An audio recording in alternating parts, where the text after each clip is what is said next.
नमस्कार दोस्तों, एक बार वीडियो में हम स्वागत करते हैं आपका। इस वीडियो में हम बताने वाले हैं कि मायावती जी क्या चुनाव के बाद गठबंधन करने वाली हैं। अभी फ़िलहाल ऐसा कुछ आसार नज़र नहीं आ रहे हैं कि मायावती जी गठबंधन करने वाली हैं, और शायद अभी ऐसा लग रहा है कि मायावती जी अकेले खेलने वाली हैं, और अकेले खेल रही हैं क्योंकि अब चुनाव का पहला चरण ख़त्म हो चुका है। जो उत्तर प्रदेश में भी चुनाव हुए, और अभी फ़िलहाल जो मतदान का जो तरीका है अभी सिर्फ उत्तर प्रदेश में हुआ है। अभी बिहार में आना बाकी है। बिहार की बहुत सारी ऐसी सीटें हैं जो मायावती जी जीत सकती हैं। बहुत सारी ऐसी जगह हैं जहाँ पर मायावती जी और अच्छे से खेल सकती हैं। ये इसीलिए हम आज का वीडियो आपके लिए बनाने वाले हैं, और इस वीडियो में हम बताने वाले हैं आपको कि मायावती जी क्या गठबंधन करने वाली है। नहीं, इस सवाल का जवाब है नहीं, क्योंकि मायावती जी ने सीधा सीधा कह दिया है कि अगर हमारी सरकार पूर्ण बहुमत से बनती है तो हम लोग सीधा केंद्र में अगर राज्य करते हैं तो हम लोग एक एक सरकारी नौकरी देंगे हर एक घर में। और साथ ही साथ उन्होंने ये भी बोला है कि हम लोग कास्ट डिस्क्रिमिनेशन को हटाने की बहुत ज़्यादा कोशिश करेंगे, हम लोग जाति प्रथा को हटाने की बहुत ज़्यादा कोशिश करने वाले हैं। इन सब चीज़ों में हम किसी से भी गठबंधन नहीं करने वाले हैं। अगर अभी गठबंधन नहीं किया तो जीतने के बाद भी हम किसी से गठबंधन नहीं करने वाले। हम पूर्ण बहुमत की अगर सरकार बना लेंगे तब भी हम किसी से गठबंधन और गठजोड़ करके किसी के साथ नहीं रहेंगे।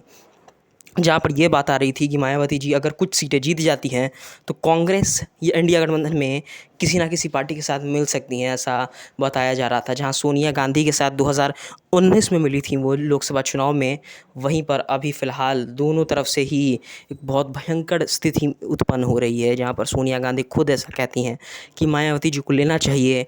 जहाँ पर फ़िलहाल अभी ऐसा कहा जा रहा है कि प्रियंका गांधी कहती हैं कि मायावती जी को लेना चाहिए। राहुल गांधी कहते हैं, मल्लिकार्जुन खड़गे कहते हैं कि लेना चाहिए। लेकिन अभी अगर मेरे हिसाब से कहा जाए तो मायावती जी जो अकेले खेल रही हैं वो सही बात है, क्योंकि वो खुद पर खुद ही जमा रही हैं जो चीज़ें हैं, जो अपने आप पर ही लाद रही हैं, और वो इसका श्रेय किसी और को नहीं देना चाहेंगी। जैसे पिछले बार 10 सीटें सिर्फ हाथ लगी थी, वहीं पर मायावती जी ने 22 कुल सीटें जीती थी पिछले बार, और 22 में से सिर्फ 10 उनके हाथ लगी थी क्योंकि उन्होंने गठबंधन किया था।